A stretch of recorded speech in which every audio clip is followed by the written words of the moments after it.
Oke, assalamualaikum warahmatullahi wabarakatuh. Selamat siang. Wah, ini siang-siang jam 1:30. Pasti Healthy Parents lagi bareng sama Buah Hati. Entah mungkin lagi bubuk kali ya, bubuk siang.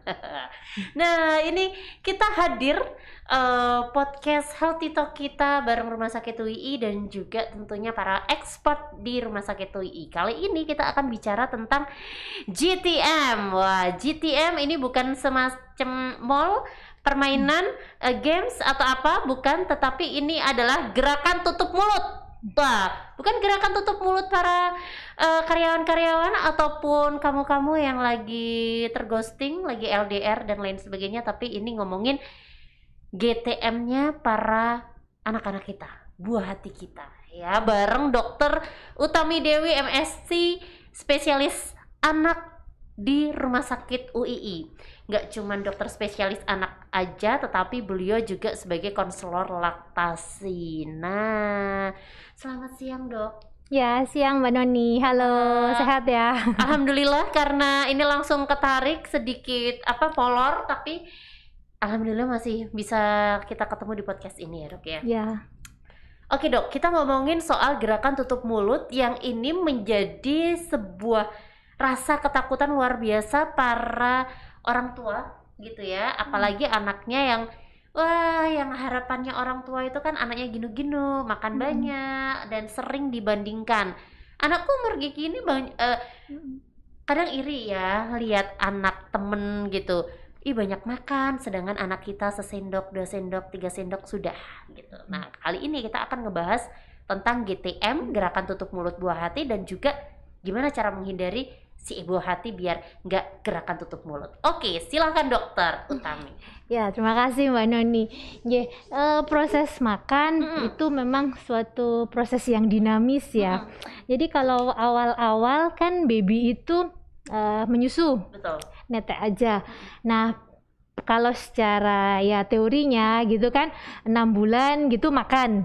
Ya, itu kebiasaan ya. Kalau yang terbaru sebetulnya bukan 6 bulan start makan sih, enggak. Jadi kita pantau dulu pertumbuhannya setiap bulan itu. Kalau pertumbuhannya masih oke sesuai dengan yang harus dicapai, sesuai plot kurva pertumbuhan yang normal, berarti memang 6 bulan itu mulai makan. Nah, pada fase-fase makan itu entah itu transisi dari minum susu ASI ke makanan padat, atau di tengah-tengah fase makan padat ya, jadi mungkin fase-fase MPASI gitu, atau nanti sudah lewat masa penyapihan, sudah tidak ASI lagi tapi sudah makan gitu. Memang ada kalanya tiba-tiba si anak ini mogok makan. Jadi yang tadinya udah makan lahap gitu, makannya sih oke aja gitu, kok tiba-tiba jadi nggak seperti biasanya ya, porsinya nggak bisa sebanyak biasanya, atau cenderung menolak makan yang biasanya lancar-lancar aja. Nah, jadi ternyata makan itu kan bukan sekedar memasukkan sesuatu gitu. Ya entah itu mungkin Pure, ASI atau betul. ASI perah ya, maksudnya kalau ibunya bekerja gitu, atau memasukkan sekedar makanan ke mulut gitu. Ternyata kan nggak seperti itu. Dari awal bayi lahir ceprot gitu kan, ibu sama babynya kan harus ada interaksi tuh, ada bonding gitu ya. Ya, interaksi itu artinya ibu melihat ini anak sudah butuh makan, sudah butuh disusui apa belum. Ketika bayinya mulai dari tidur nyenyak, mulai ngolet-ngolet kiri kanan, mulai ngecap-ngecap mulutnya, itu kan sudah tanda-tanda dia insting ya mencari minum gitu. Nah, mestinya kan ibu tanggap, anaknya minta minum, segera digendong, segera disusui, diberi minum begitu. Nah, pada saat proses makan pun seperti itu. Jadi diharapkan kan ibu atau pengasuh itu bisa mengenali, ini loh si anak, si baby ini minta makan, dia mangap terus gitu, minta dikasih makan gitu. Nah, begitu nanti sudah beberapa kali suap gitu, mulai lebih lambat respon membuka mulutnya, mulai memalingkan muka gitu. Nah, itu mulai disitulah tanda-tanda bayinya sudah mulai kenyang gitu. Jadi kita perlu mengenali gitu ya, ada interaksi gitu antara pengasuh dengan si baby atau si anak gitu. Nah, ternyata kalau kita nggak bisa apa ya, mensiasati bagaimana kita mengatur situasi seperti ini, nanti bisa berdampak pada asupan nutrisi si anak itu bisa saja tidak mencukupi kebutuhan seharusnya menurut usianya gitu. Nah, ini kalau dibiarkan berlama-lama gitu kan tentunya beresiko bisa mengganggu ke pertumbuhan si anak tersebut gitu ya. Nah, untuk membentuk pola makan yang benar pada si anak itu kan disarankan kita mengikuti suatu panduan yang namanya feeding rules gitu. Dan ini kadang beberapa beberapa orang tua yang dia bekerja dan juga dipasrahkan ke eyangnya atau ke asisten rumah tangga, neninya gitu.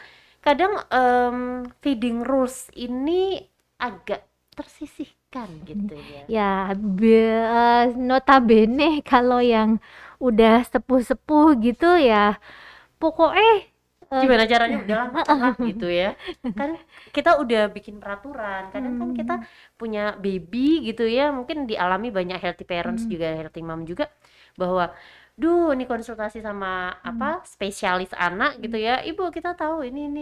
Nah, gimana sih dok biar si aturan makan yang benar, feeding rules ini juga orang tahu, tidak hanya jam 7 dikasih makan, jam 9 snack, kemudian jam 12 makan, jam 6 sore. Nah, itu seperti apa? Ya, sebetulnya angka jam sekiannya itu tidak saklek antar anak ya. Tapi intinya kita seharusnya bisa mengenali kira-kira anak ini akan lapar di jam berapa sih, akan lapar jam berapa, kemudian kondisi benar-benar waspada itu di jam berapa.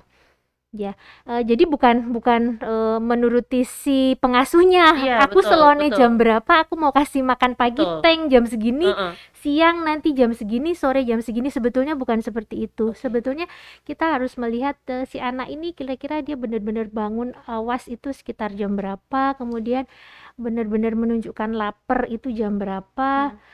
Berikutnya lagi nanti kan ada jeda ya, kira-kira 4 jaman gitu akan membuat dia lapar gitu. Nah, itu pas nggak dengan timingnya anak nanti siang itu kondisi alertnya itu jam berapa, begitu juga nanti sore atau malamnya. Jadi nggak bisa dipukul rata, kayak misalnya kalau kita yang dewasa jam 6 sarapan teng, jam 12 jam 1 rolasan, nanti makan malam lagi jam 6 sore abis maghrib itu jadi anak-anak kan bukan miniatur orang dewasa gitu. Jadi kita bikin jam seperti itu kan enggak. Jadi memang disarankan bahwa kita membuat jadwal itu kira-kira 2 atau 3 kali makan utama untuk ya kalau kira-kira untuk bayi yang awal-awal MPASI ya, masih pengenalan makan untuk 6 sampai 8 bulan itu kan kira-kira 2 sampai 3 kali makan utama. Gitu. Kemudian kalau memang antusias nih di 2 bulan awal ini kok menunjukkan bayinya antusias makan gitu, lihat orang makan masih minta terus gitu, boleh diselipkan selingan, mungkin 1 atau 2 kali selingan berupa buah gitu, di luar makan utamanya yang sereal ya, atau makanan yang lengkap lah, yang ada karbohidratnya, ada proteinnya gitu. Jadi itu bisa diselipkan. Kemudian juga kita mengatur pemberian susunya ya, atau ASI. Kalau pada anak-anak yang sudah mulai MPASI kan berarti notabene frekuensi pemberian ASInya berkurang, kita selipkan di antara makan beratnya. Kalau untuk anak-anak yang udah di atas 1 tahun gitu, misal masih diberikan ASI gitu atau ada susu tambahan gitu, ya diatur-atur bahwa jamnya di antara makan berat gitu. Nggak hanya memenuhi keinginan untuk si anak ini gendut, ipel-ipel lucu ya. Kadang kan orang tua juga kayak gitu sih dok. Jadi ini anakku kok susah makan, kemudian menasbihkan nggak apa-apa nanti dikasih ASI atau susu.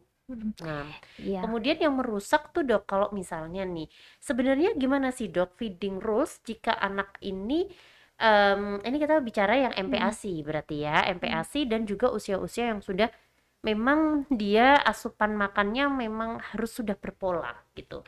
Misalnya dia diberikan susu gitu ya, susu atau ASI, sebenarnya gimana sih dok pemberiannya agar si anak tetap sesuai dengan jam yang kita atur gitu. Iya, ya. Jadi kalau di fase MPASI itu kan memang fase transisi. Kita istilahnya mempersiapkan supaya bisa makan menu keluarga di atas 1 tahun gitu. Jadi ASI-nya tetap diberikan, tetapi frekuensinya berkurang. Kalaupun mau berikan ASI itu dikasih jarak lah dengan jam makannya gitu, supaya kita juga kasih kesempatan si anak ini lapar gitu, sehingga nanti pas giliran diberikan makan berat gitu, anaknya antusias gitu. Jadi beberapa kadang udah di atas 1 tahun gitu, susunya masih kenceng gitu. Kalau alamiah yang netek tentunya ASInya udah menyusut ya. Kalau ASI perah pun pasti udah kewalahan itu kalau nyusunya masih kenceng. Tapi kalau yang sufor kadang-kadang nggak sadar gitu. Kok pemberian sufornya masih sama kencengnya ketika belum Awal gitu ya. belum makan nasi, sama udah makan nasi kok sama aja kencengnya. Nah itu tentunya ini praktek yang harus kita benahi gitu. Kalau udah 1 tahun ke atas tentunya kita harapkan makan beratnya kan udah 75%, kontribusi susu itu kira-kira ya 25% kebutuhan kalori harian. Kalau soal gendut nggak gendutnya itu genetik ya dok gitu. Ya kalau proporsi badannya gede semua atas bawah ya mungkin memang ada gen. Tapi begini, kalau bayi-bayi di bawah 1 tahun gitu memang notabene mereka cempluk-cempluk gitu ya, karena kan memang masa ototnya yang mendominasi Betul. proporsi tubuhnya. Nah kalau udah di atas 1 tahun kan anaknya notabene udah mulai jalan Banyak nih, gerak, geraknya udah mulai lebih udah aktif, pecicilan gitu lah. ototnya lebih kenceng gitu, dan kemudian masa tulangnya juga kan dia jadi lebih berat gitu, makanya jadi kelihatan sekilas seperti langsing-langsing gitu. Kok beda ya waktu baby 3 bulan awal sama udah 1 tahun. Nah konfirmasi ini beneran bermasalah apa enggak ya harusnya kita lihat di grafik standar gitu, kurva pertumbuhan untuk seumurnya masalah apa enggak. Benar, berarti banyak dibutuhkan, sangat-sangat dibutuhkan saat kita tidak hanya konsultasi ke dokter spesialis anak itu tidak hanya saat vaksinasi ataupun imunisasi, tetapi setiap bulannya yaitu dipantau. Gitu. Ya, jadi bukan sekedar mau nyuntik aja Iya, kan sih, tapi gitu ya, mesti aware kan, lebih dipantau ini pertumbuhannya sesuai enggak, perkembangannya sesuai dengan usia apa enggak. Itu tentunya sesuatu yang perlu didiskusikan pada saat kita berkunjung ke dokter langganan. Jadi jangan hanya melihat sekilas secara fisik, karena nanti kita akan bahas ya di sesi berikutnya, kita akan lebih ngulik lagi bentuk tubuh anak itu bener nggak sih genetik atau itu ada salahnya terkait dengan feeding rules gitu. Nah selanjutnya apa lagi tuh dok aturan makan yang baik tuh? Ya jadi tadi jadwal, kemudian susu, kemudian untuk sekali episode makan itu kalau kira-kira anak itu hanya bisa fokus sekitar 10-15 menit ya. Jadi kalau udah lebih dari 15 menit udah nggak bisa diajak bekerja sama untuk makan, ya sudah akhiri aja makannya, maksimal 30 menit gitu. Dan kemudian kalaupun misalnya ada kesulitan nelen, sereten gitu ya paling kasih air putih aja di saat makan gitu. Jadi jangan dikasih susu pada saat makan, nanti kenyang sama susu ya udah nggak mau makan lagi gitu. Jadi untuk pengaturan waktu kira-kira seperti itu. Kemudian makan itu juga biar anak antusias untuk makan, tentunya kita mesti menciptakan situasi yang menyenangkan, yaitu tadi ada interaksi dengan pengasuhnya, bukan ayo makan habiskan gitu atau dijejel-jejel ke gitu, dikejar waktu dijejel-jejel ke, itu tentunya pemaksaan seperti itu juga bikin anak nggak nyaman gitu. Kemudian pada anak yang lebih besar, anak-anak setahun itu kan kadang-kadang udah tertarik, orang dewasa semua pegang gadget gitu, akhirnya dia pingin pinjam. Nah jadi kadang-kadang karena nggak bisa duduk tenang, terus dikasih deh tontonan supaya gitu anaknya biasanya bisa duduk, akhirnya dihadapin iPad, handphone gitu, atau disetel ke Upin Ipin di TV gitu. Tentunya ini juga nggak seperti itu. Makan itu kan kita harapkan sebenarnya ya anak sadar bahwa oh ini waktunya makan gitu. Jadi ada lapar, kemudian anak berusaha atau dibantu untuk makan gitu, sehingga rasa laparnya akan hilang gitu. Jadi anak menyadari yang tadinya lapar, oh sekarang aku jadi kenyang gitu. Nggak boleh juga kayo kamu makan, kalau kamu makan nanti aku kasih apa Iya, mainan iya, atau ya, nanti reward kayak jalan-jalan gitu gitu. ya. Nah itu tentunya juga pada anak yang lebih besar tidak disarankan seperti itu, bahwa makan tuh ya memang itu kebutuhanmu untuk makan, bukan karena kamu akan dapat sesuatu atau kamu akan dihukum kalau nggak makan. Itu tentunya bukan seperti itu. Oke. Ya, kemudian sebetulnya dari usia-usia awal MPASI pun kita anjurkan kita mulai latih anak ini makan gitu. Tahapannya mungkin ya pegangin sendok atau pegangin biskuit atau apa gitu, supaya dia ada insting untuk masukkan ke dalam mulutnya gitu ya. Nanti tentunya memang pada fase awal ini kalaupun dia masukkan ke mulut juga bukan semuanya semau anak gitu. Jadi tetap kita membantu gitu, tapi kita memperkenalkan usaha untuk makan, untuk menyodorkan sesuatu ke mulutnya. Pada anak yang lebih besar gitu, mungkin di atas 8-9 bulan gitu, biasanya udah lebih kelihatan tuh anak ini pengen masukkan ke mulut gitu. Kalau memang mampu, nggak kesel, kita boleh mulai kasih finger food gitu.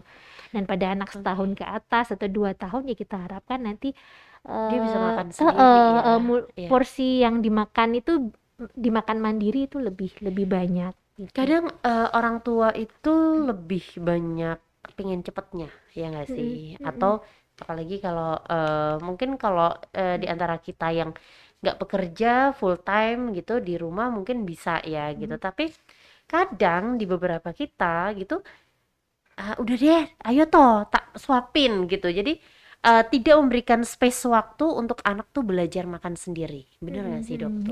Ya itu. Itu. Jadi itu tadi kan, makan bukan sekedar menghabiskan porsinya gitu, tapi kita memang harus ada interaksi gitu supaya ya anak ini mau makan gitu, dan pada endingnya nanti mampu untuk makan mandiri gitu ya. Jadi disarankan memang ya kita harus melihat gitu loh, ini si anak udah lapar belum sih, ada tanda-tanda istilahnya feeding cue gitu ya. Jadi dari dulu waktu awal netek itu kalau udah tanda-tanda noleh-noleh pengen mimi gitu, nah pada saat makan juga kita harus aware tanda-tanda, oh ini anak kok udah kasak-kusuk gitu ya, tandanya dia lapar gitu, segera kita kasih makan babynya. Begitu udah mulai tolah-toleh nggak mau nelen, ya udah berarti mungkin dia sudah kenyang gitu. Kemudian itu tadi harus sabar Ya, gitu. itu. Tapi juga harus dilihat, kalau bermenit-menit kok di mulut nggak ditelen-telen, ya itu bukan sabar lagi, mungkin memang anaknya ada masalah, suka ngemut gitu kan. Memang kadang-kadang Iya, ada anak betul. yang memang kesulitan untuk nelen, atau memang anaknya cenderung ngemut, ngelamun, ya mungkin kita harus kasih glontor kuah gitu ya, kasih air putih atau kuah-kuah apa gitu supaya bantu nelen. Kalau si anak ini makannya dari MPASI, dia gak terlalu lahap tuh dok. Misal sekitar maksimal misalnya 15 menit itu, adakah sendok ideal dok? Misalnya 15 menit si anak ini harus menghabiskan 10 sendok setiap makannya. Atau ada anak, ini anakku gitu ya, yang kecil gitu, dia selalu makan stop itu di 7 sendoknya dia. Ya, sebetulnya kan yang diharapkan anak ini mampu makan sesuai porsi untuk usianya. Jadi ya kalau masih kira-kira 6, 8, 9 bulan kan paling nggak 2-3 sendok makan dewasa munjung gitulah, kira-kira itu mampu. Kalau untuk 6-8 bulan sih yang penting anak nggak stres dulu lah dikasih makan. Jadi lebih happy ya, dia gitu. antusias, kelihatan lapar gitu. Kadang dikasih. kalau anak udah MPASI itu yang excited adalah orang tuanya, apalagi ibunya. Semua di minimarket atau supermarket semua itu dibeli, mau diborong aja, ya kan? Lagi gencar-gencarnya MPASI, ada ikan salmon, ada ikan apa-apa gitu kan dibeli. Nah, itu sebenarnya gimana sih dok? Ya, jadi memang secara nutrisi kita butuh makan yang bervariasi. Jadi ada karbohidrat, sumber tenaga gitu ya, gampangannya nasi gitu, nasi atau kalau anak lebih besar nanti bisa kentang, bisa ubi gitu, atau beras merah atau apa itu silakan sih. Kemudian harus memenuhi juga kebutuhan protein terutama hewani, bisa dari ikan-ikanan, itu memang notabene memang asam aminonya lumayan lengkap gitu. Kalau dari ikan-ikan laut memang DHA-nya lebih tinggi, bagus untuk perkembangan otaknya. Bisa juga dari ayam atau daging sapi gitu dihaluskan gitu, atau mau kasih ati gitu, mau ati ayam, ati sapi tuh boleh-boleh aja gitu, atau kasih telur gitu boleh. Tetapi dalam terutama dua ini ya yang penting. Boleh kasih tahu tempe, kacang-kacangan gitu, nggak usah banyak-banyak karena penyerapan lebih bagus di hewani. Kemudian kayak serat kan pada bayi-bayi awal MPASI kan itu masih pengenalan ya, ususnya belum bener-bener mateng istilahnya sarafnya gitu, jadi nggak usah terlalu banyak serat, nanti malah sembelit.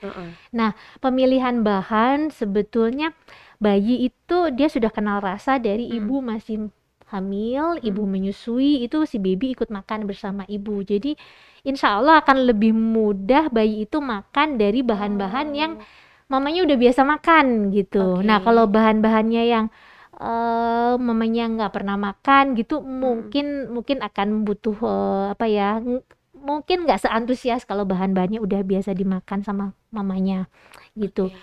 Kemudian secara volume itu tadi ya, kalau 6-8 bulan kan paling nggak 2-3 sendok, antusias dulu lah. Kalau memang antusias, kita bisa membentuk, oh ini anak antusias seperti waktu dia netek gitu. Nah, kita baru bisa kenalkan nanti teksturnya naik bertahap gitu. Nah, kalau memang itu sesuai dengan kesiapan emosi si anak, kemudian keterampilan oromotornya untuk mengunyah, menelan itu memang baik-baik saja, ya insya Allah transisi dari ASI ke makanan halus gitu, kemudian ke makanan lebih kasar, kemudian kita harapkan 1 tahun sudah mampu makan ke menu keluarga itu akan lebih mulus gitu, sehingga nanti kendala-kendala kok tiba-tiba mogok gitu bisa kita minimalkan gitu, karena bisa aja tiba-tiba mogok makannya karena anaknya memang belum siap gitu, mamanya udah heboh, udah semangat, anaknya ternyata yang belum siap gitu, yang habis cuma 2 sendok gitu,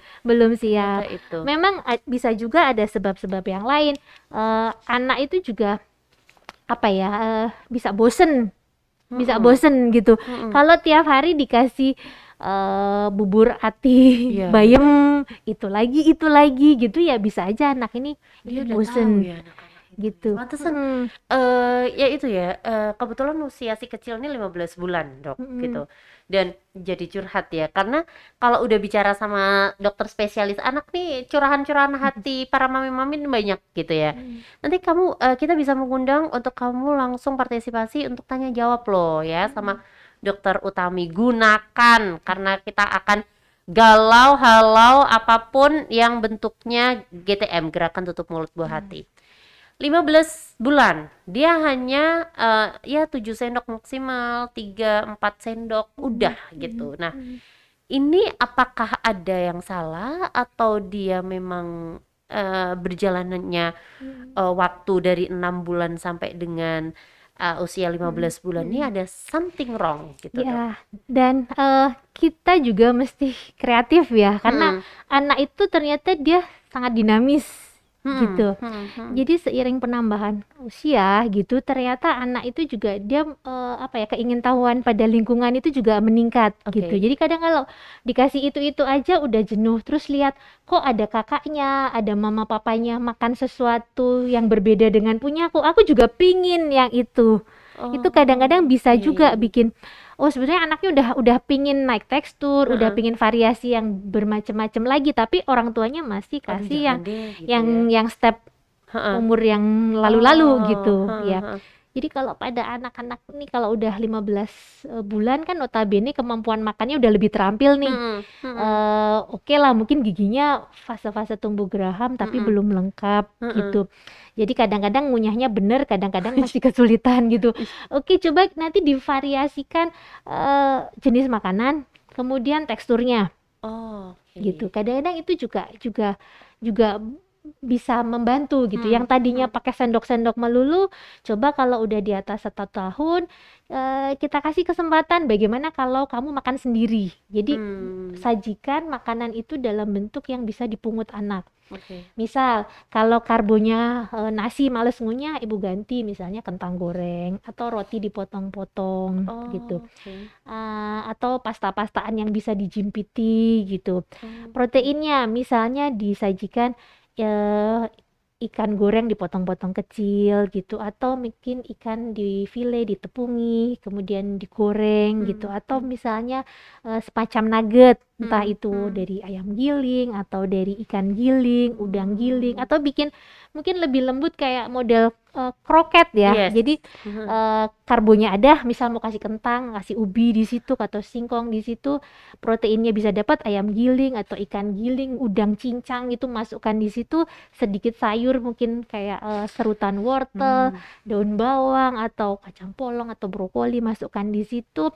Nanti dia digoreng, sudah ada minyaknya gitu, coba itu dibikin bola-bola kecil gitu, sajikan ke anak. Mudah-mudahan dengan apa ya, mungkin penyajiannya yang lucu, gaya-gaya bento gitu, atau wadahnya yang apalah lucu-lucu gitu, mudah-mudahan membuat Menggugah selera atraktif gitu ya, lebih atraktif untuk anak gitu, supaya dia mau ngambil kemudian masukkan ke mulutnya gitu. Siap. Ya. Dengan perasa apapun, baik itu kaldu jamur, ya. cheese, Sebetulnya itu kan gitu, Dok. bayi itu dia mengenal rasa yang enak-enak gitu ya, dari di dalam kandungan tuh dia udah kenal rasa yang enak-enak. Begitu mulai makan pun nggak haram sebetulnya, mau dikasih gula, kasih garam, Kadang kasih anak-anak tuh gini, micin gitu. Ya jadi istilahnya kita kasih kesempatan anak kenal rasa yang lebih bermacam-macam. Jadi supaya dia mengenal rasa yang bermacam-macam, kemudian menggugah seleranya, itu boleh-boleh aja gitu ya. Kadang kan gini ya, dia udah bosen, kita coba makan siang atau dinner bareng gitu di luar, dan ternyata lahap. Berarti kan ada yang salah. Kadang kan kita di luar ada satu restoran yang declare, oh ini tanpa MSG, tanpa bla bla bla bla, tapi nih anak kenapa doyan ya? Jadi kan kita bertanya-tanya tuh, Dok. Ya, jadi kadang mungkin ya anak ada jenuhnya juga di rumah terus, butuh Bener, sesuatu apalagi pandemik ya. situasi yang berbeda. Ya kalau kita mau bikin situasi yang berbeda di rumah, yang biasanya misalnya anak kita udah biasa makan sambil duduk, itu udah sesuatu yang bagus. Biar suasananya agak berbeda, kursi makannya kita pindah ke teras atau mau di halaman gitu, ya boleh-boleh aja sih gitu. Kita bikin sesuatu situasi yang sedikit berbeda gitu, ya boleh-boleh aja. Nah, underline dari obrolan kita ini barusan bahwa dokter Utami menyebutkan bahwa anak makan itu duduk. Nah, nih buat mbah-mbahnya, buat eyangnya, mungkin ya usahakan anak untuk, ya kalau kamu makan, sikapmu maksudnya di tempat makan didudukkan seperti itu. Kadang sampai ada loh, Dok, yang saya lihat usia setahun, ada sampai hampir menginjak 2 tahun masih digendong.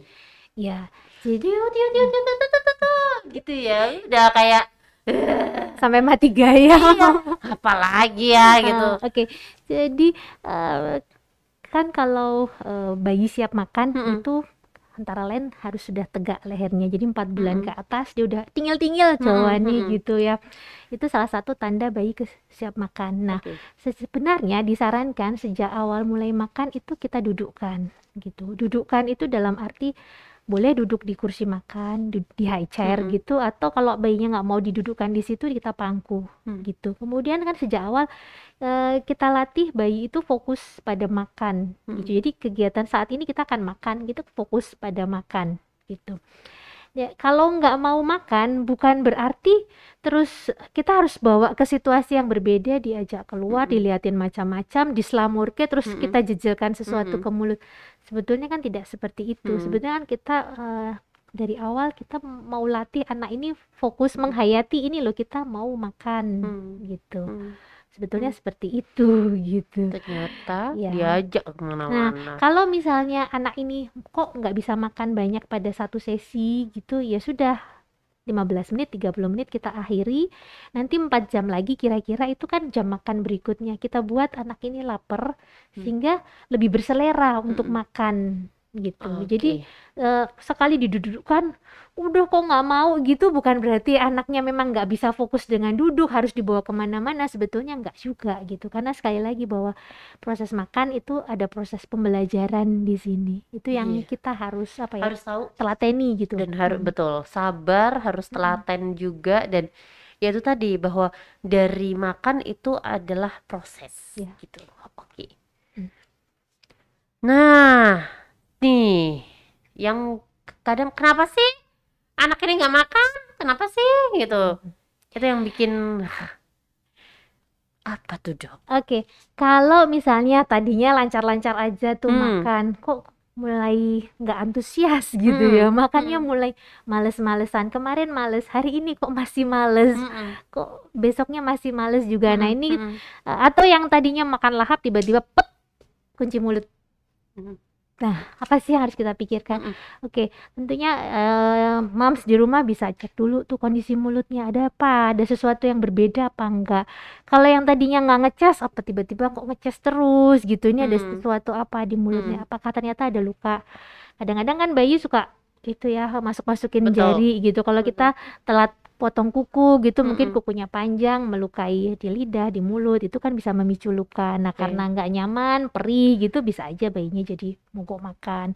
Atau fase-fase tumbuh gigi gitu. Jadi Ya, kadang-kadang itu ada fasenya mungkin rollingnya lebih nyeri, banyak ya. mungkin untuk ngunyah lebih nyeri gitu. Nah, tentunya kita juga harus mensiasati nih makanan seperti apa yang bisa membuat si anak Lebih lebih gitu nyaman. ya. Kemudian mungkin ada luka lecet, entah mainan melukai mulutnya, atau jangan-jangan ada jamur, itu juga bisa mengganggu kemampuan makan si anak. Kemudian juga ini tadi kalau udah kebiasaan dibawa kemana-mana gitu, udah handphone biar tenang. karena anak kan jadi tidak menghayati bahwa ini kita sedang proses makan gitu. Jadi dia terlalu asik dengan entah itu aktivitas menonton gitu, atau digendong-gendong, akhirnya ada burung, ada apa, semua dilihat gitu, akhirnya lupa pada proses makannya gitu. Jadi kan nggak bisa fokus pada makan. Itu juga bisa mengganggu proses makan itu sendiri. Kemudian juga bisa juga karena anak punya pengalaman nggak enak dengan makan. Misal diberi makan yang terlalu kasar. Memang anak ini kan antusias ya, lihat orang makan ingin makan gitu. Nah, ternyata pada saat mungkin ibunya baru makan sesuatu, disuapin makanan ibunya gitu, ternyata anak belum siap, malah tersedak gitu. Atau karena pengalaman dipaksa-paksa makan, ayo makan cepet, telan gitu. Kadang-kadang kan ada ya, belum selesai nelen udah dijejelin lagi gitu kan. Kadang-kadang juga si anak dipaksa dibuka mulutnya, kemudian didorong-dorong ke mulutnya, itu juga sesuatu yang bisa membuat si anak trauma gitu ya. Kemudian juga pemberian makan yang nggak tepat itu dalam arti udah umurnya nambah, dikasihnya masih yang halus-halus aja, atau belum siap umurnya udah dipaksa ke tekstur yang nomor 4 siap. Yes, nomor 4 ini juga apakah menjadi salah satu faktor indikasi untuk si anak nantinya akan menjadi GTM. Pemberian makan yang terlalu dini, katakanlah usia 4 bulan, Dok. Jadi ada temanku karena si proses babynya ini di usia 3 ke 4, 2 ke 3 atau 3 ke 4, saya lupa gitu, kunjung ke dokter spesialis gitu, dia nggak naik beratnya. Ya, jadi sekarang kan sering ada istilahnya MPASI dini yang bikin Yes. mama-mama galau Iya, gitu. iya benar. Ya, jadi kalau paradigma lama itu kan 6 bulan lah. Ya, 6 bulan ASI eksklusif baru makan, itu paradigma lama. Memang 6 bulan ASI eksklusif itu satu cita-cita.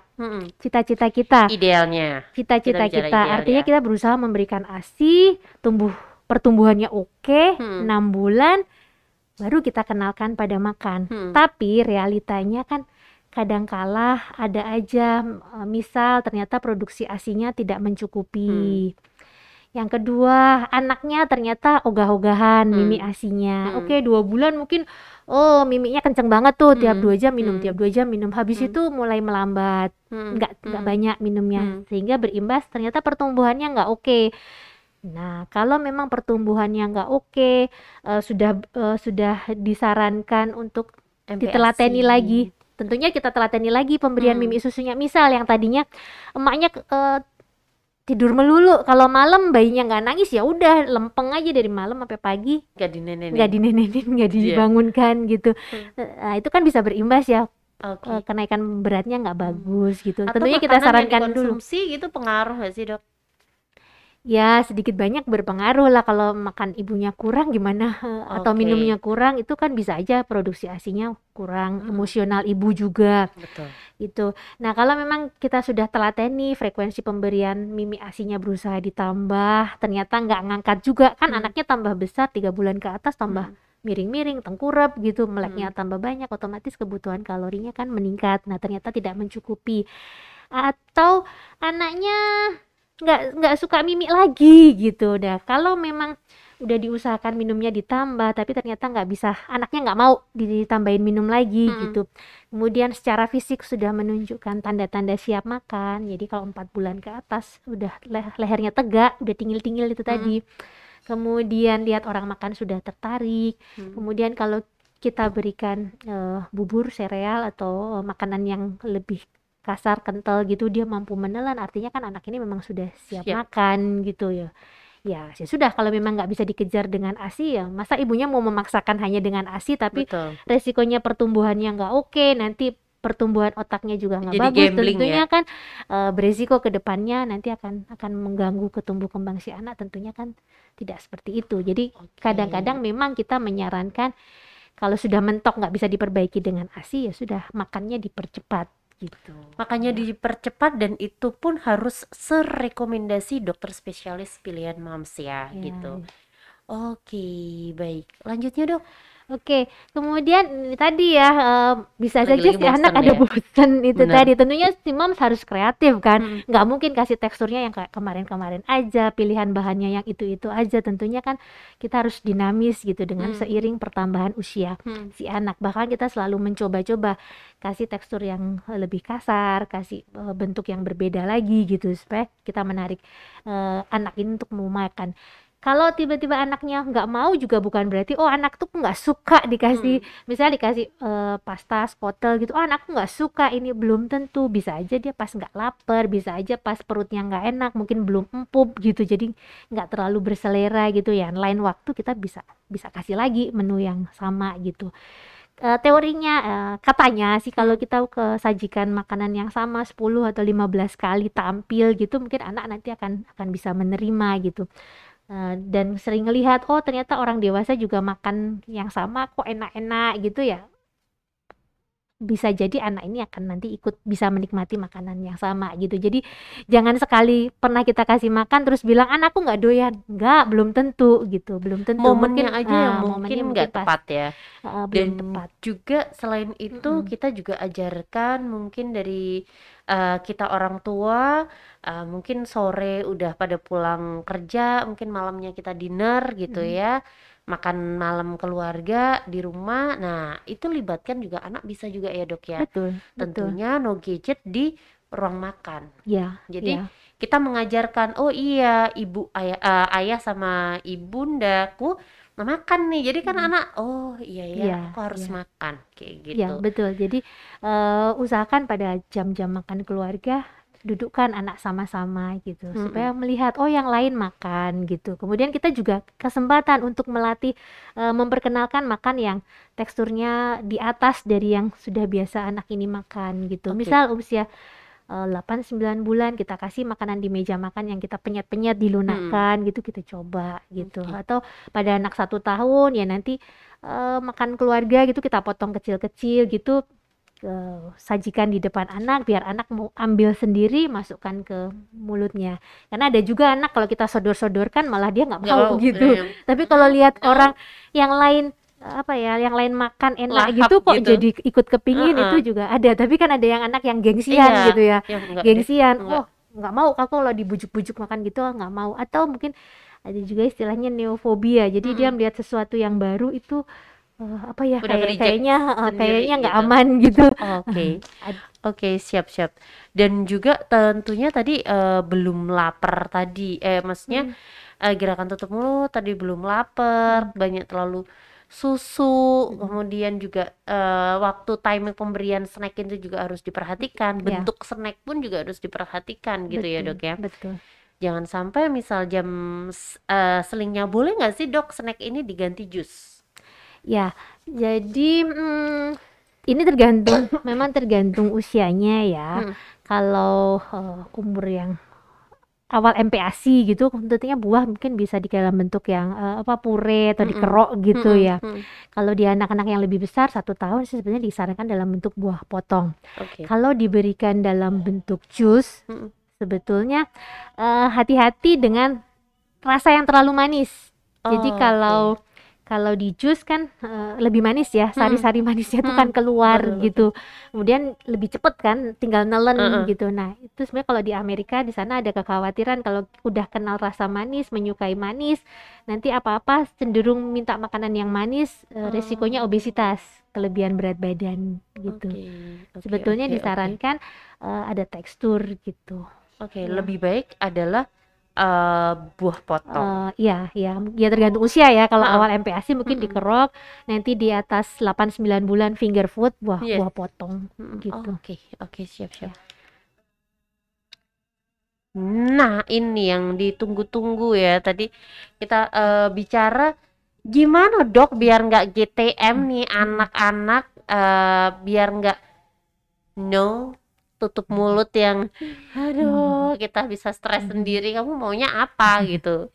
Ya, itu tadi ya. Jadi kan kita harus bikin jadwal dengan Hmm, memperhatikan kira-kira jam-jam berapa sih anak ini alert, timbul rasa lapar itu di hmm. jam-jam berapa. Tentunya kita harus mensiasati untuk masing-masing anak itu. Jadi bisa jadi kalau anaknya banyak, jam makannya beda-beda ya. Bukan Iya, berarti teng jam 7 dijajar anaknya, yang 3 tahun disuapin, yang 6 bulan di ayolah gendong gitu iya ya. disuapin bareng-bareng gitu, Hmm, atau malah pakai sepiring bareng-bareng gitu, enggak ya. Jadi kita harus harus per anak itu individual sifatnya. Jadi oke. jamnya punya jam-jam tertentu. Tentunya itu yang harus harus kita siasati. Hmm, Kemudian diatur kalau mau kasih susu itu tadi usahakan ya tidak mepet-mepet jam makan gitu. Karena kalau masih sejam 2 jam susu ya kadang-kadang masih kenyang, akhirnya iya, nggak bener. mau makan yang Apalagi banyak kalau gitu. susunya udah 200 mili. Nah, Botol udah 200 mili, jadinya apa si anak nggak mau lagi makan gitu ya.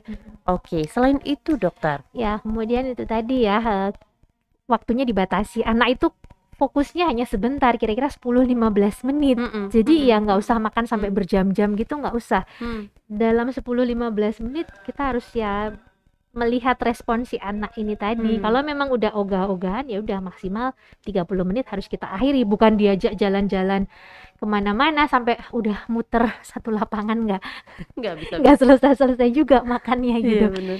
Kemudian diusahakan memang tidak ada distraksi ya, tidak ada TV, tidak ada Ini yang agak suara-suara susah atau ya. nonton gadget gitu. Kita tidak tidak berikan hal-hal seperti itu. Kemudian juga supaya bisa fokus, idealnya sih yang berikan makan cuma 1 orang, bukan Hmm, satu pasukan hmm, gitu. hmm, Semua hmm. teriak-teriak hore gitu. Anaknya bingung toleh sana sini, Hmm. akhirnya nggak jadi nelen gitu. Oke.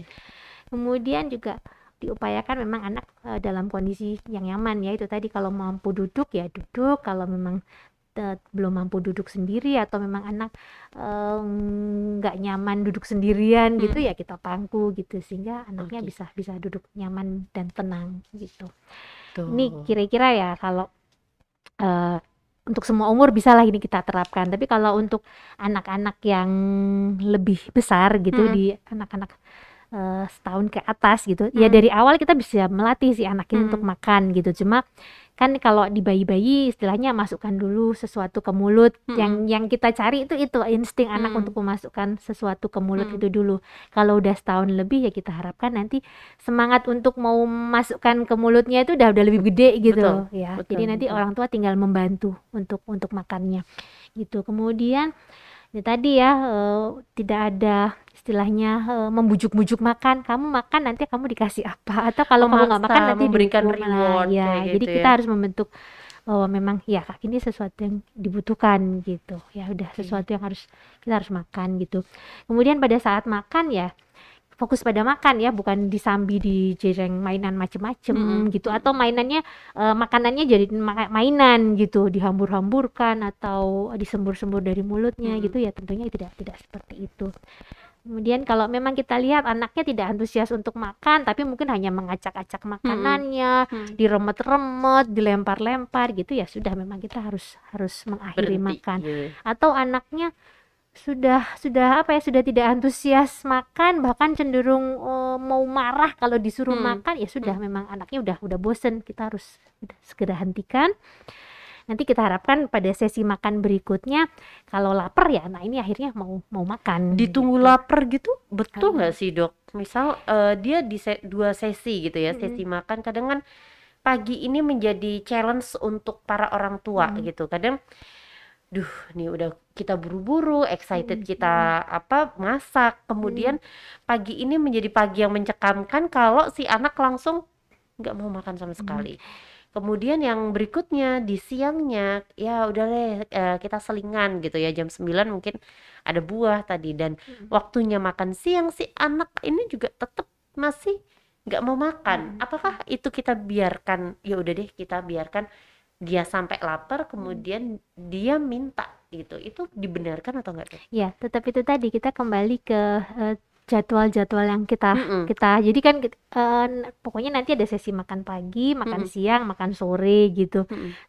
Persisnya angkanya jam berapa nanti kembali lagi akan lihat kebiasaan anak ini kira-kira dia pola tidurnya jam berapa, pola bermainnya jam berapa gitu, supaya kita bisa memilih waktu yang kira-kira anak ini akan bisa fokus untuk makan gitu ya. Jadi ya tadi kalau makan paginya nggak bisa banyak, mudah-mudahan nanti siang lebih lapar, atau siangnya nanti dia aktivitas guling-guling atau apa, nanti mudah-mudahan ke sore nggak keburu ngantuk, akhirnya dia bisa makan gitu. Itu kita harapkan bisa makan lebih banyak di sesi berikutnya kalau memang ada satu sesi yang anak ini kok tidak kooperatif untuk makan gitu. Kemudian pada anak-anak yang lebih besar itu juga diupayakan bahwa ini mungkin anak-anak yang mungkin preschool kali ya, preschool PAUD gitu, mungkin pada anak-anak yang besar, lebih besar PAUD, TK gitu, mungkin kita bisa ngasih ini loh, kamu nanti akan makan pagi, makan siang, makan sore gitu. Nanti lebih tertata lagi ya. Nanti kalau kamu makan artinya kamu harus duduk. Kamu harus duduk, kemudian pakai sendok atau pakai garpu gitu. Kemudian kamu harus menghargai makanan gitu. Tentunya kita bisa sampaikan ya ke anak yang lebih persuasif besar gitu ya. Gitu. Pada mungkin anak-anak PAUD gitu tuh udah mulai kita bisa kasih tahu gitu. Kemudian pada saat makan gitu juga kita dampingi gitu. Ayo makan, ini ada wortel, ini bagus untuk mata. Ayo makan ikan biar adik pinter gitu. Tentunya kita berikan sugesti yang positif gitu untuk ke anak biar lebih semangat. Itu tentunya bisa memancing anak untuk antusias pada proses makan. Gitu ya. Kemudian kalau ternyata anaknya nggak patuh nih, misalnya jam makan tapi mah turun dari kursinya, lari-lari kemana-mana gitu, tentunya ingatkan, ayo kembali lagi, duduk yang manis, ayo kita makan lagi gitu. Kalau bolak-balik kayak gitu ya sudah, berarti kita harus stop makannya. Oke, kita hentikan makannya karena kamu nggak bisa tertib gitu. Terus nanti dia merengek-rengek minta makan, enggak, jam makanmu udah habis, berarti nanti makanmu di sesi makan berikutnya. Gitu. Jadi jangan dikasih di tengah-tengah dikasih snack atau apa gitu. Kita bikin lapar supaya anak ini menghargai. Oh, kalau jam makan berarti saya harus disiplin, makan ya makan gitu. Kalau saya nggak tertib makan, berarti makan lagi nanti masih di sesi jam siang atau jam malam gitu. Jadi supaya dia lebih kooperatif. Kemudian supaya anak ini mampu menghabiskan makannya juga kita berikan porsi yang kecil-kecil gitu. Jadi enggak langsung porsi yang gede besar gitu, tapi kita sajikan dalam porsi kecil. Kalau memang mampu, porsinya ditambah gitu. Jadi ada tahapan-tahapan yang enggak semuanya harus satu entong dihabiskan pada satu momen itu. harus menghargai proses makan si anak, dan juga kita harus kembali lagi, benarkah penerapan feeding rules yang kita terapkan pada anak-anak kita udah tepat atau belum? Kemudian juga makanannya sudah bervariasi atau belum? Jangan-jangan sayur asem ketemu sayur asem, tempe garet ketemu sama tempe garet, tahu dan lain sebagainya. Anak akan jadi bosen, dan bahasa Jawanya niteni ya dok. Jadi nih mak gue ngasih begini. Nah, inilah fungsinya kenapa sih sampai dengan tidak hanya pemberian ASI saja, tetapi juga pemberian makan, baik itu MPASI, proses makan dari setiap tahapan usianya itu perlu banget atau penting banget konsul sama dokter spesialis anak gitu ya. Jadi grafiknya tepat, pertumbuhannya dengan tepat gitu dok. Oke. Ada lain lagi dokter? Ya, kira-kira itu sih yang saya bisa share ke moms di rumah gitu. Monggo di flashback lagi bagaimana situasi sehari-hari kita di rumah gitu. Apakah ada yang miss dengan hal-hal seperti ini gitu. Jadi karena proses makan itu sekali lagi proses yang dinamis. Jadi kita juga harus lebih kreatif lagi. Jangan strateginya sama kayak kemarin-kemarin aja gitu. Strategi tentara ada. Iya, ya kamu makan loh. Kamu ini gitu-gitu udah nggak mau makan diomelin, udah makin tutup mulut deh itu ya gitu. Oke, kita akan jeda sebentar, kita akan commercial break, dan kamu masih kita tunggu di sesi tanya jawab, karena segmen kedua kita akan lebih mengulik lagi tentang proses makan mungkin ya dok ya, biar si anak nggak gerakan tutup mulut. Oke, kita akan commercial break, dan juga kita akan highlight nih promo-promo yang ada di Rumah Sakit UI apa aja ya. Promonya kita ada buat kamu para ibu muda yang mempersiapkan kelahiran buah hati, karena di bulan Oktober kita punya tagline Oktober oke banget ya. Selain kamu bisa mendapatkan promo yang semakin hemat karena kamu lahiran di sini ya di Rumah Sakit UI, dengan pilihan promo nyaman ataupun hemat, kamu dapat mini gold. Tuh, bayar berapa kamu dapat investasi emas. Investasi emas, karena kehadiran buah hati itu ada berharga. Nih, mana lagi kalau bukan di Rumah Sakit UI. Selain itu juga di setiap weekend kita juga ada hemat untuk vaksinasi. Tuh, ini masternya ada di weekend besok, ada Dokter Utami. Dan juga tidak hanya itu lagi, banyak promo menarik yang bisa kamu dapatkan di hari Selasa, Rabu, Jumat, dan juga weekend di hari Minggu, karena kita ada serba oke banget ya, serba hemat yang bisa kamu nikmatin hari ini loh. Hari Jumat kamu bisa banyak banget yang bisa kamu dapatkan. Tapi gimana ya caranya biar tahu promo-promo Rumah Sakit UI? Kamu harus wajib follow dulu Rumah Sakit UI di akun Instagram rumahsakit.uii. Nah, bisa deh kamu dapat serba promo hemat ya. Oke, mungkin sudah ada tanya jawab? Tanya jawabnya? Oh, oke. Kita komersial break dulu atau langsung? Oke, baiklah. Jadi kita akan komersial break. Kok jadi ini ya? Mungkin aku lagi galau anakku. Ini ya, gerakan tutup mulut. Oke, kita komersial break dulu.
podcast Healthy Talk Rumah Sakit UI bareng Dr. Utami spesialis anak dari Rumah Sakit UI, dan kali ini kita akan ngebahas pertanyaan-pertanyaan kamu yang sudah masuk di chat live ya. Nah, oke, ini banyak banget ternyata ya dok ya permasalahan makan, nggak cuma balita gitu ya di usia 5 tahun. Ternyata ini ada dari Mam Kusnikam Hendens nih.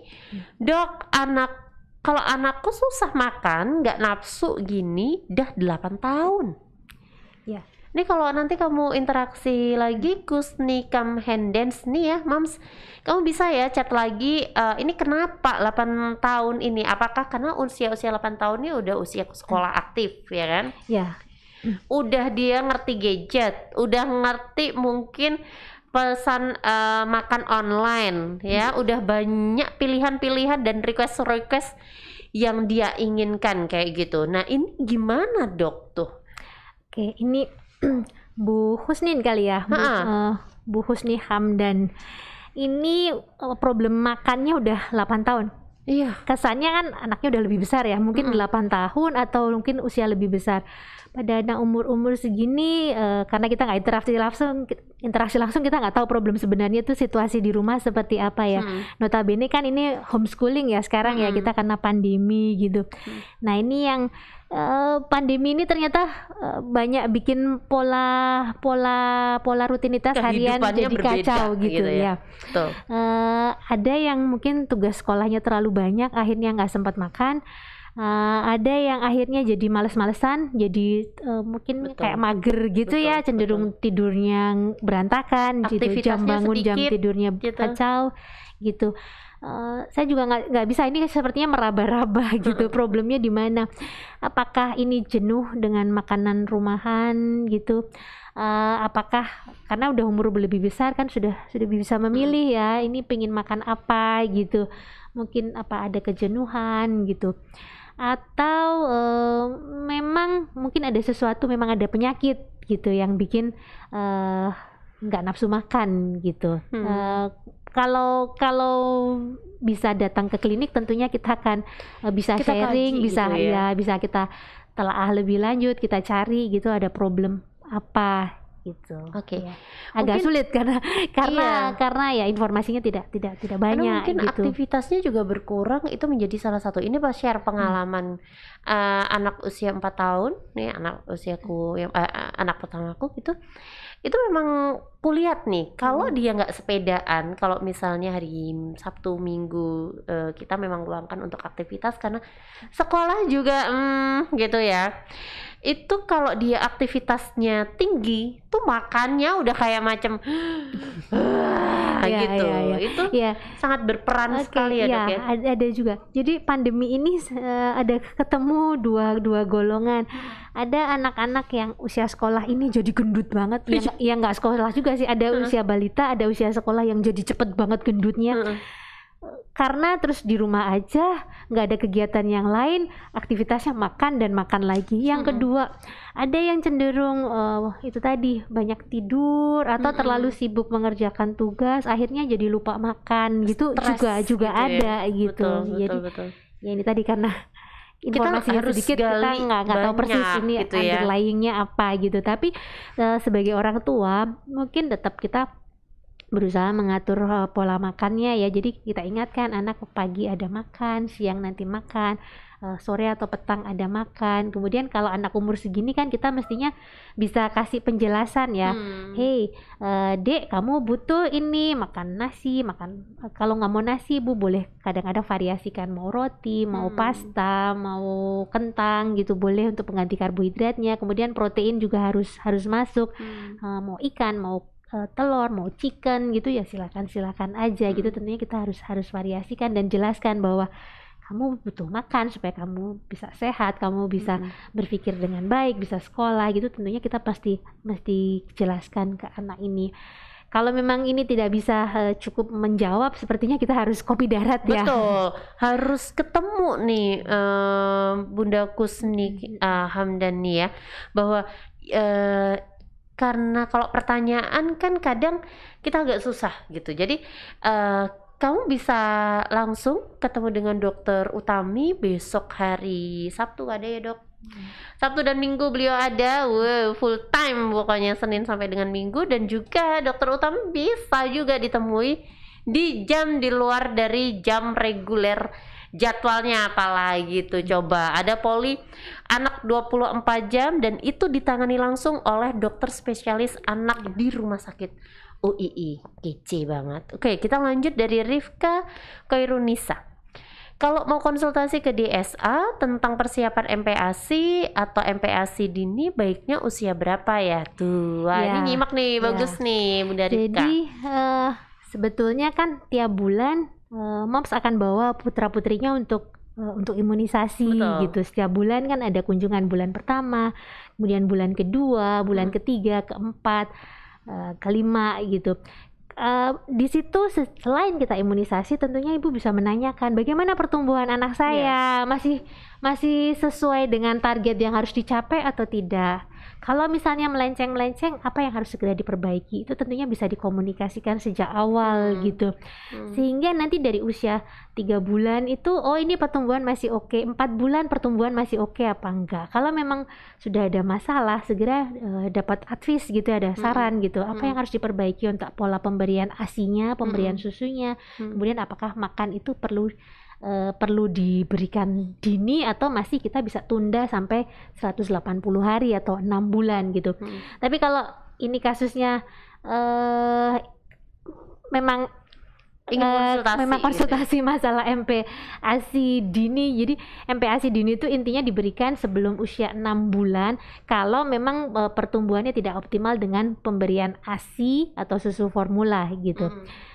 Ya secara umum itu tadi ya, kalau mencegah biar nggak MPASI dini, nah tentunya tiap bulan kita harus konsultasi gitu supaya betul MPASI-nya beneran bisa pas di 6 bulan gitu. Karena tadi yang kita bahas bahwa kok bisa ya MPASI dini ini karena ada beberapa indikasi gitu ya, karena mungkin kecukupan ASI ataupun mungkin boosternya ya, ada booster karena ada kendala tidak bisa memaksimalkan ASI, mungkin susu kok nggak bisa ya pencapaiannya tiap bulannya kok tidak sesuai dengan grafik pertumbuhannya. Nah ini sehingga bisa Rifka bisa konsultasi nih ke dokter Utami untuk memastikan apakah pertumbuhan si buah hati ini sudah sesuai grafik atau malah justru diberikan MPASI secara dini gitu ya. Ya, jadi kalau galau MPASI apa enggak nih, mungkin kisaran ya 4 bulanan itu kalau misalnya ada warning misalnya imunisasinya biasanya di puskesmas atau bidan yang di dekat rumah gitu. Kalau ibu ini galau gitu, anakku MPASI dini atau bisa 6 bulan gitu, mungkin kisaran 4 bulanan bisa ketemu ke dokter anak. Jangan diputuskan sendiri. Betul, kadang nih kadang nih eyangnya juga udah dikasih kerukin pisang yang bikin aduh gitu ya. Oke, ini ada dari siapa nih? Denok Chan, ya ampun. Siang dokter, yang sedang hits nih dok, anak apa dok? Anak nyeker. Anaknya nyeker. Jadi kalau anak susah makan itu katanya suruh jalan-jalan di tempat berkerikil gitu tanpa alas kaki gitu. Earthing atau apa ya istilahnya? Ya pokoknya dibawa jalan-jalan di tempat yang kasar gitu. Itu katanya kalau susah makan itu dilakukan hal seperti itu. Ini kayak mitos dan fakta, saya baru tahu loh Dena nih ternyata ada kayak gini. Siapa tahu nih bisa tuh. Gimana tuh dok? Ya tentunya kalau mau nyeker lah, mau berguling-guling lah, kalau kita tidak telateni proses makannya seperti yang tadi kita bahas ya tentunya juga nggak akan terlalu berefek juga gitu. Oke. Mungkin ini kali ya dari beberapa artikel yang ditemukan Denok ini kayak nyeker pada anak meningkatkan stimulasi membantu makan, relaksasi mungkin gitu ya. Kayak kita gitu diurut kakinya bisa mungkin semacam refleksi gitu ya. Jadi kalau secara mungkin dengan adanya aktivitas itu tentunya bikin anak ini lebih lapar ya. Kan itu diajak jalan-jalan kan, anaknya diajak jalan-jalan. atau apa ya, berguling-guling tummy time gitu. Tentunya dengan adanya aktivitas gitu membuang kalori, anaknya jadi lebih lapar pada sesi makan berikutnya, jadi lebih antusias untuk makan. Kira-kira mungkin begitu ya, karena kalau capek, karena aktivitasnya ya itu. Itu sih Denok. Jadi mungkin betul nyekernya itu untuk melatih lebih ke stimulasi motorik anak kayak gitu, dan juga ada kegiatan aktivitas anak berjalan, anak berlari atau kadang main dan lain sebagainya, sehingga menimbulkan si anak ini lapar gitu ya. Itu sih Deno. Wah, siapa tahu kalau anak gede nyeker nggak GTM dong, adanya jajan nanti ya. Mungkin bisa pertanyaan yang tadi tuh, ada 2 pertanyaan yang masih belum kita jawab ya Dok ya. Tuh tadi nyeker, terus 8 tahun kok nafsu makannya nggak terlalu optimal kayak gitu ya. Kemudian menarik juga saat kita tadi berbicara susu Dok. Nah, kalau misalnya optimalisasi ASI ini memang dirasa, apalagi ibu-ibu bekerja ya. Ibu-ibu bekerja itu stresor tinggi di tempat bekerja, pumping juga. Kadang kan kita mau pumping ada aja distract-nya sehingga mengganggu, harusnya dapat segini nih kok ini dapat sedikit ya. Kemudian juga asupan minum itu juga sangat diperhatikan sehingga itu bisa mengurangi produksi ASI. Ya, jadi untuk usia rawan ya, antara 3 sampai 6 bulan ini usia rawan untuk bayi ASI eksklusif. Betul. Kalau pada 3 bulan pertama kan memang masih growth spurt. Jadi bayi itu sedang pacu tumbuh, dia lebih nafsu minumnya kan sangat kuat gitu. 2 jam sekali dia bangun minta minum. Fase 3 sampai 6 bulan itu fase kritis. Saya bilang fase kritis. Ya, secara umum dokter anak akan bilang itu fase kritis untuk anak. Kalau pada ibu bekerja kan sudah berakhir cutinya, harus mulai aktivitas kerja lagi. Mulai kerja udah galau dong, udah nangis batin itu ninggalin anak di rumah. Tentunya kita harus ada strateginya ya. Makanya dari awal kalau pada pasien-pasien yang saya dampingi dari proses kelahirannya gitu, saya dampingi proses menyusuinya, saya selalu ajak ibu, ayo kita start perah pompa ASI sejak awal. Kita rutinkan mengosongkan payudara. Nggak usah dipikir ASI perah ini mau diminum apa enggak, karena kan kebutuhan minumnya mungkin belum terlalu banyak gitu. Mungkin ASInya akan sisa-sisa, tapi ritual ini sudah kita rutinkan sehingga pada saat kita mulai bekerja itu tidak ada gelagapan ya. Iya, tidak tiba-tiba stres, aduh harus pumping, itu bukan sesuatu. Buka freezer, aduh tinggal 10 ya, kantong. Bukan sesuatu yang rutinitas baru yang menyita waktu, menyita pikiran gitu, karena kita sudah terbiasa. Yang kedua, pada saat kita pumping selalu saya ingatkan, padahal kita perah, kita pompa ASI, nggak boleh kita kemerungsung langsung selesai sesinya langsung slep 1 botol itu penuh. Tidak boleh seperti itu. Kita harus menikmati seperti kita sedang momen-momen menyusui anak ini langsung. Gitu. Jadi pada saat kita pumping perah gitu, boleh setel video anak kita lagi ketawa, lagi lucu gitu. Kalau memang nggak ada tayangan gitu, selalu alihkan perhatian kita. Nggak boleh lihat botol itu sudah dapat berapa tetes, sudah dapat berapa mili, kita nggak boleh lihat botol itu. Coba dirasakan, kalau nggak nonton video, hitunglah 1 sampai 100, kemudian rasakan payudara ibu mengisi, kemudian ASInya mancer deras, terjadi let down reflex. Harus kita dapat momen seperti itu dulu. Itu soal volume nggak usah pikirin dulu, tapi kita harus dapat relaxnya dulu. Let down reflexnya dapat, maka nanti produksi ASInya akan bisa meningkat bertahap. Gitu. Kemudian nanti ada trik-trik bagaimana power pumping segala macam, itu biasanya kita selalu kita dampingi pada ibu-ibu yang biasa konsultasi di poli gitu. Kemudian yang rawan itu justru pada ibu-ibu yang bukan bekerja tetapi hanya full menyusui di rumah. Ya, full time ya. Justru ini fase kritis di 3 sampai 6 bulan. Nah, kalau pada ibu-ibu yang selalu netek, kalau memang bayinya setiap 2 jam lapar, minta nete dan nyusunya kuat sekali, memang produksi ASI ibu akan melimpah-limpah. Tetapi hati-hati pada bayi yang memang kalau sejak awal dia tidak terlalu antusias minum, kemudian neteknya hanya sebentar 5-10 menit lalu berhenti. Nah, pada tipe-tipe seperti ini produksi ASI si ibu ternyata juga peningkatannya hanya sedikit. Berbeda dengan ibu yang rutin di luar menyusui, beliau mau perah mau pompa ASI, produksi secara volume akan berbeda gitu.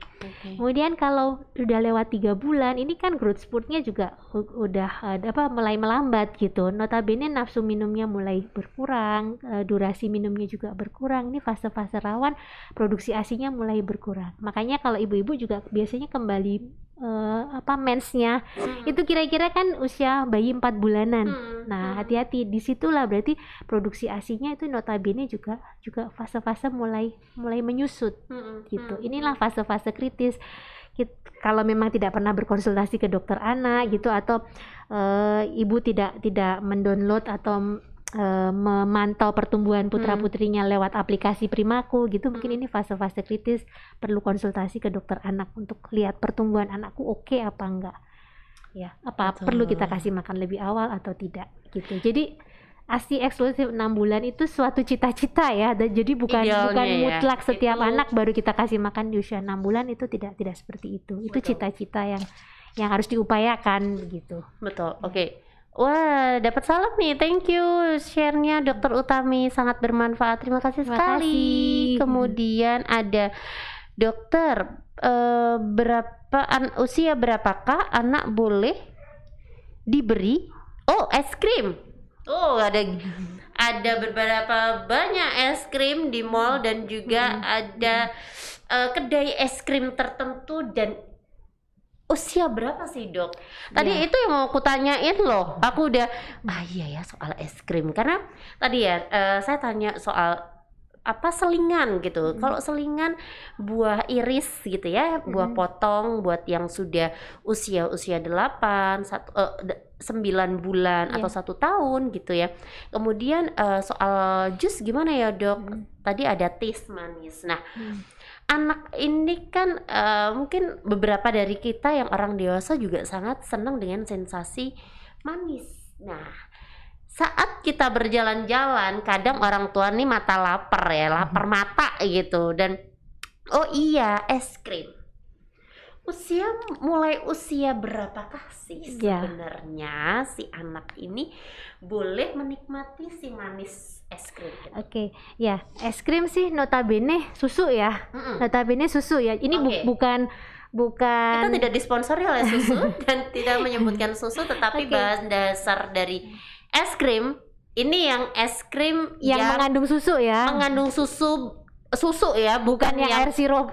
Ya, ada stick-sticknya itu ya, maksudnya bukan seperti itu ya. Ada es krim yang memang kandungan gulanya, sukrosanya lebih banyak daripada komponen sebenarnya si es krim itu. Jadi kalau es krim yang berbahan susu gitu, mau yang disendok-sendokin atau mau yang cone gitu, notabene kan itu isinya susu gitu. Itu sih boleh-boleh aja diberikan pada anak. Persisnya usia berapa gitu? Ya kira-kira usia 1 tahun lah, itu anak udah bebas ikut makan keluarga sebetulnya. Kira-kira itu udah usia yang bebas juga gitu. Ya bun, di usia kecil kamu kasih es krim kan? Ntar gini, dok, ada lagi dok, dikasih es krim jangan banyak-banyak, nanti batuk sama pilek. Bener nggak tuh? Ya jadi es krimnya upayakan yang mengandung susu ya mams, bukan yang warna-warni yang air sirup itu. Dalam arti supaya kita dapat komposisi nutrisinya, di situ ada susu di situ. Kemudian itu tadi usianya di atas 1 tahun dan disponsori sama es krim tertentu.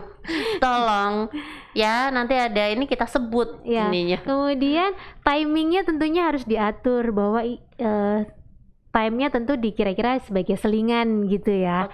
Kemudian porsinya? Betul. Porsinya ya nggak usah banyak-banyak gitu, kira-kira kan 1 cup aja.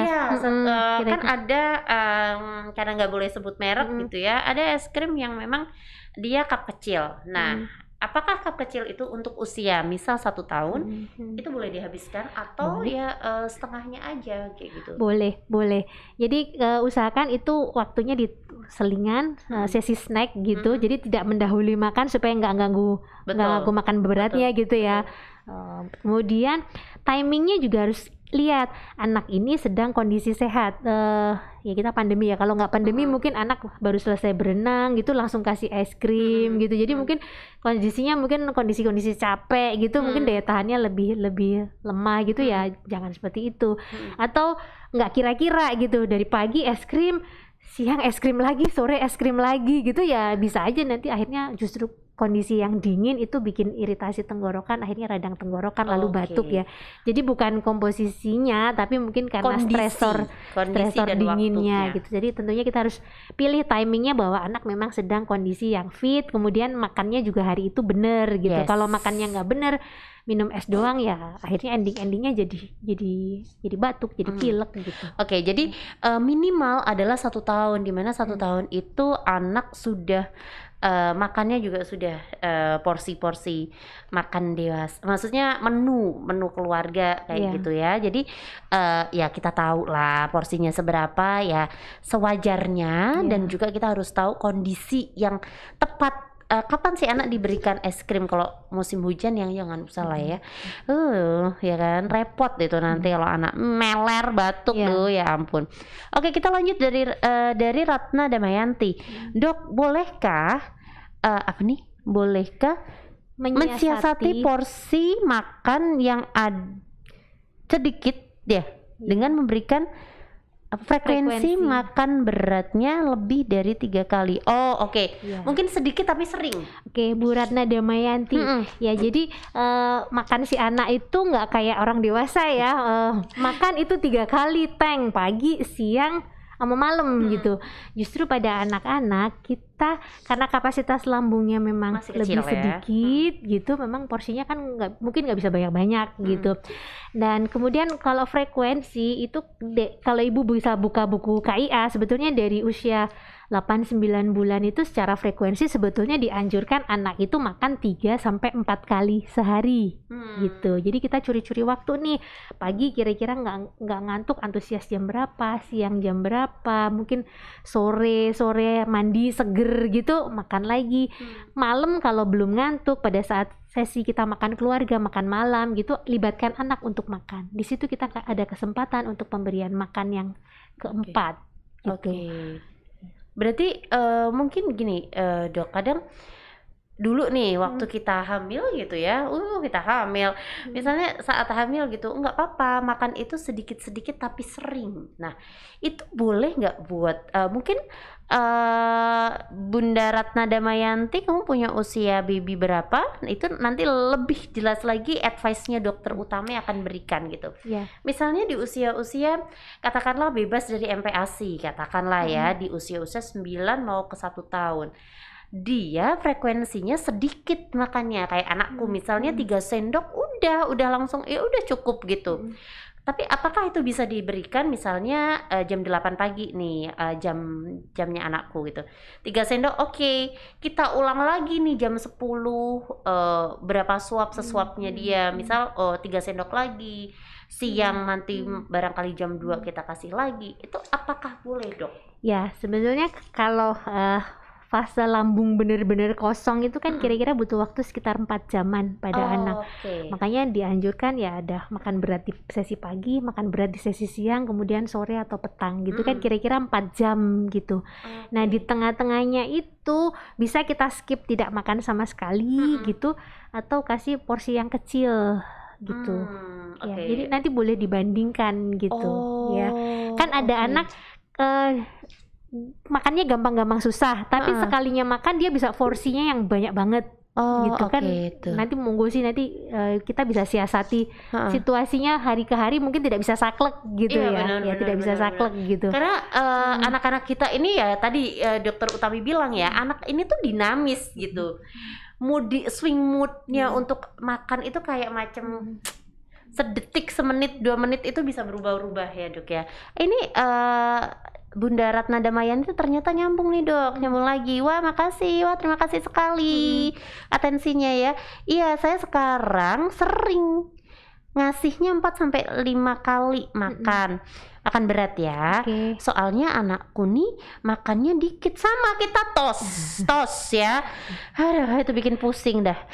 Kemudian anaknya cowok, Cewek, sama. cewek. Oh cewek ya, ya bisa besanan. Kepoin nanti deh ya. Nah usianya, oke 17 bulan, selisih 2 bulan sama anakku. Ya, oke. Ya. Oh sekarang 10 kilo, sama. Wih jodoh deh kayaknya, kita ada telepati, kita belum pernah ketemu. Ya tuh dok, sama nih sama anakku. Bu Jangan-jangan 3 Ratna. sendok juga dia Ya, makan Bu sekali. Ratna udah berusaha mensiasati frekuensi Iya, benar, makannya Dok. ditambah frekuensinya. Kemudian itu tadi komposisi makanannya ya, pastikan ibu sudah memberikan ada karbohidratnya, kemudian ada proteinnya ya. Proteinnya terutama protein hewani ini PR kita harus masukkan ya, mau ikan, mau telur, mau daging-dagingan, mau ayam, itu PR kita harus masukkan. Kemudian kalau kita mau BB-nya oke, selain karbohidrat dan protein kan kita juga butuh lemak ya, bisa dari minyak, bisa dari butter gitu, monggo untuk olahan makanannya, bisa dari santan gitu. Misal mau bikin opor, bikin mangut gitu ya, yang selera lokal gitu, misalnya mau pakai santan gitu, monggo aja. Kemudian kalau anak udah 17 bulan notabene juga udah mulai tertarik untuk makan ya, udah tertarik megang, masukkan Nyemil, maksudnya udah mulai mungut makanan ke mulut gitu, monggo nanti divariasi juga bagaimana tekstur atau bentuk makanan itu sendiri. Mudah-mudahan bisa dibuat yang kira-kira gampang dipungut sama si adik cantik ini, kemudian jadi antusias untuk makan lebih banyak lagi. Ya, jadi monggo dikreasikan, komposisinya harus tepat, kemudian pemilihan bentuk atau teksturnya juga nanti perlu divariasikan lagi.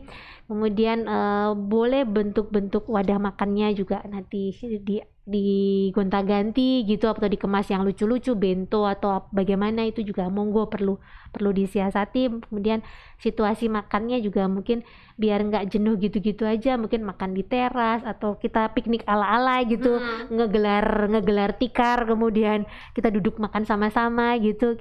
Mungkin kita ciptakan piknik di rumah gitu supaya anak excited gitu ya. Ya, lebih apa ya, antusias dengan proses makan itu sendiri. Betul. Karena yang paling mengerikan buat orang tua, khususnya saya gitu ya, mungkin Bunda Ratna sama atau yang lain juga mengalami hal yang sama, adalah ketika vaksinasi gitu, kontrol rutin, tinjau kesehatan anak di dokter anak, khususnya dokter Utami. Yang saya takutkan apa dok? Bukan ketemu dokter Utaminya, rapot si anak adalah merah, yaitu berat badan dok. Itu kan berapa mbak gitu kan di perawat anak gitu, 10, aduh mati ini bakalan diomelin dah sama dokter spesialis. Ngerasa kayak gitu nggak? Gitu, karena ya itu tadi ya, bahwa nih nah tuh ada Mayanti, kali ini adalah sesi sharing, nggak apa-apa. Kita nanti masih banyak waktu, kita tunggu sampai 7 menit lagi untuk interaksi kita. Nah itu dok, karena apa tuh? Komposisinya udah sesuai tuh kan, komposisinya cuma udah anaknya sukses. selective eater ternyata. Iya. Ya, Bu Ratna ternyata putranya pilih-pilih tertentu ya. Nah ini dok, pada anak ini lebih suka makan karbonya aja atau proteinnya aja. Jadi ya, nah gini, bener nggak sih yang pengen saya tanyakan ke dokter Utami, bener nggak sih pola makan anak ini dipengaruhi sama pola makan kita saat kita mengandung? Ya memang secara taste anak ini tentunya dapat pengalaman dari apa yang moms makan. Tetapi sekali lagi bahwa proses makan itu juga ada sisi psikologisnya. Anak itu kan dia melihat bagaimana lingkungannya makan gitu. Jadi kepada orang tua selalu saya tekankan bahwa kita harus menikmati proses makan itu sendiri. Kita hargai proses makan, tidak ada gadget di situ. Kemudian kita tunjukkan ke anak bahwa kita menikmati makan. Jangan pernah mencela makanan di depan anak. Oke, mungkin moms galau, perlu merampingkan sedikit bodinya gitu, tapi gak usah bilang ke anak gitu, aku gak makan nasi, aku harus kurangi ini, kurangi minyak, gak usah ngomong di depan anak. Tunjukkan bahwa kita menghargai makanan, kita makan. kita makan. Kalau ada diet khusus gitu nggak usah mencela makanan di depan anak, karena secara tidak kita sadari itu mendidik anak gitu, tertanam di mindset anak gitu. Ya jadi selalu hargai bahwa makanan ini enak, makanan ini bikin sehat gitu. Kalau kita antusias makan, anak akan mengikuti gitu. Ini makanannya aman untuk dimakan, ini boleh dimakan. Kemudian hal pada anak-anak yang cenderung suka makanan tertentu, ya? Misalnya cenderung suka rasa ini tadi asin, kadang lebih suka karbonya aja atau kadang suka prohenya aja. Kalau karbo mungkin notabene cenderung manis gitu ya. Ya oke, mungkin kalau pada anak-anak yang suka rasa tertentu ya monggo sih rasanya disesuaikan gitu.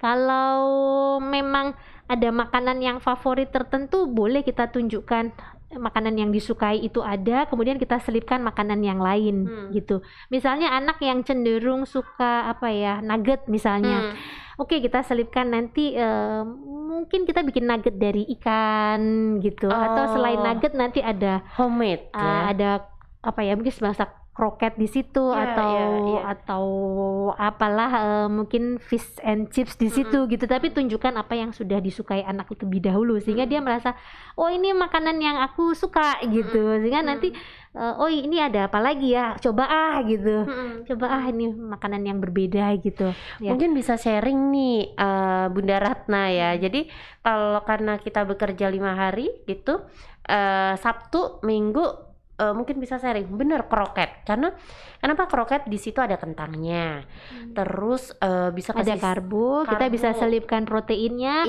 mau ayam giling, ikan giling, udang cincang, monggo lah, kita bisa berkreasi. Kemudian dibentuk kalau kroket kan agak ngempel gitu ya. Aku biasanya buat stick itu, karena apa? Anak itu cenderung banyak gurih. Ini yang aku pelajari nih dari 2 anak nih, kebetulan itu nurun taste makannya itu lebih ke gurih gitu. Dan pengalaman untuk bentuk yang kita bisa pungut sendiri, anak itu bisa pungut sendiri. Betul. Pada anak yang lebih besar, kalau dia tertarik dengan apa yang ada di depannya, anak itu mampu meraihnya, cenderung anak itu akan bisa makan lebih banyak. Betul. Dan kita bikin heboh, saya sekedar ayo, karena dia ya itu tadi ya, makan cuma 2-3 sendok, karena ini anak mau makan apa ya gitu.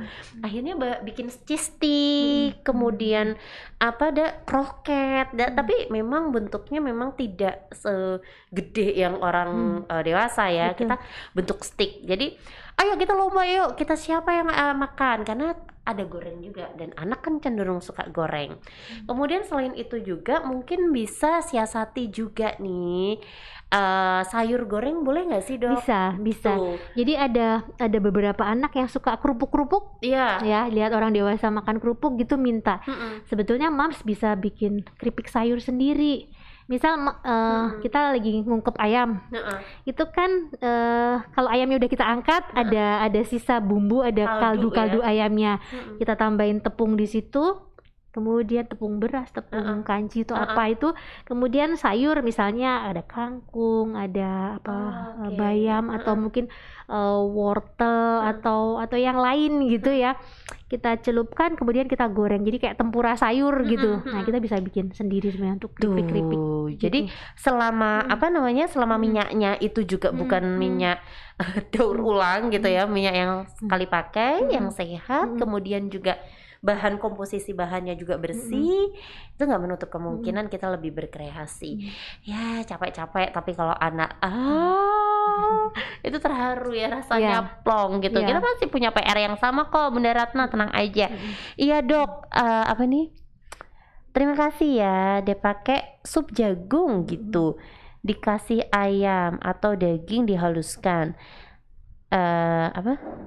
Kalau kroket atau stick kentang dengan ingin agak lembek teksturnya. Nggak apa-apa, mungkin Bunda Ratna boleh loh ketemu sama Dokter Utami, kita curhat bareng gitu ya, kita ngobrol bareng, karena tadi pas offline gitu Noni juga banyak banget curhat terkait dengan permasalahan anak sedikit makan susah, anak banyak makan bingung ya berat badan dan lain sebagainya. Tapi kita punya case yang sama yang tadi juga Dokter Utami saat offline banyak banget memberikan masukan-masukan dan insight-insight. Oh ya, oh ternyata seperti itu gitu. Wah, ada lagi nih anak iya, Deno, terima kasih sekali penjelasannya ya dok. Oke. Oh sama 17 bulan, 15 bulan tos, 17 bulan tos ya. Oke. Oke, siap. Makannya dok dahulu apa nih? Semua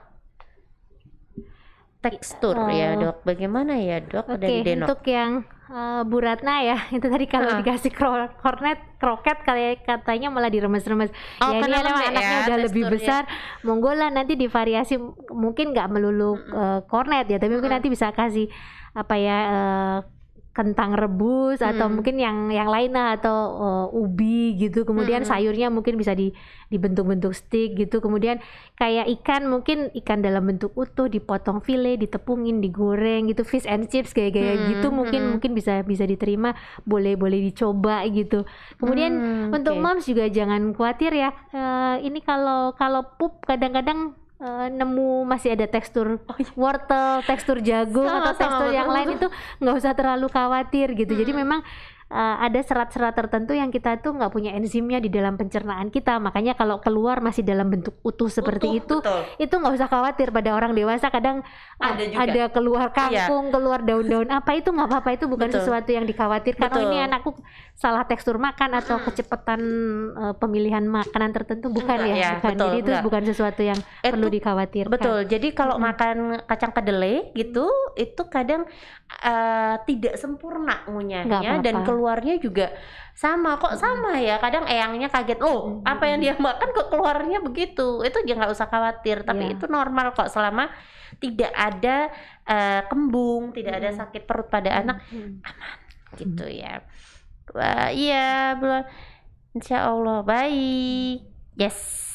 Oke, nggak apa-apa karena ini banyak banget ya ternyata chatnya. Wah, mau ada part 2 ada sesi kedua kita akan adakan ya. Wah, kita akan ngobrol-ngobrol lagi ya dok ya, barangkali kita sambung dengan info-info yang menjawab pertanyaan dan kegalauan para bunda-bunda ini ya. Dan juga nanti boleh loh, boleh, oh iya dok, barangkali follow Instagram Rumah Sakit UI pasti Eltima sudah ya. Kalau follow Instagramnya Dokter Utami, kalau nggak salah nih yang aku udah kepo-kepo dan juga udah follow, itu di Utami Dewi DR. Ya. Bener ya? Sambung semua. Utami Dewi DEWI DR. Boleh loh DM dan juga kamu ceritakan curhat, dan saat nanti barangkali kan kalau curhat kayak gini, aduh kok kurang ini ya, kurang maksimal, kamu juga boleh konsultasi langsung ya.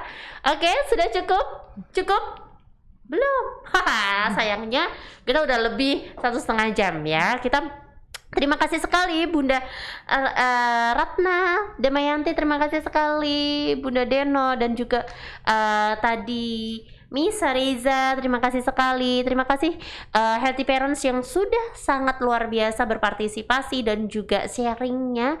Semoga hari ini bermanfaat ya dok. Terima kasih sekali Dokter Utami, jangan bosen-bosen karena kita akan ada konsep baru di podcast Rumah Sakit UI di kepo ya.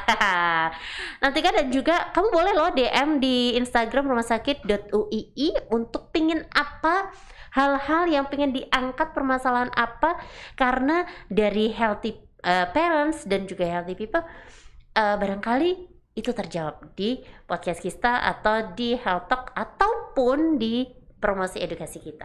Oke, terima kasih sekali. Saya Noni dan juga Dokter Utami pamit undur diri. Assalamualaikum warahmatullahi wabarakatuh. Bye.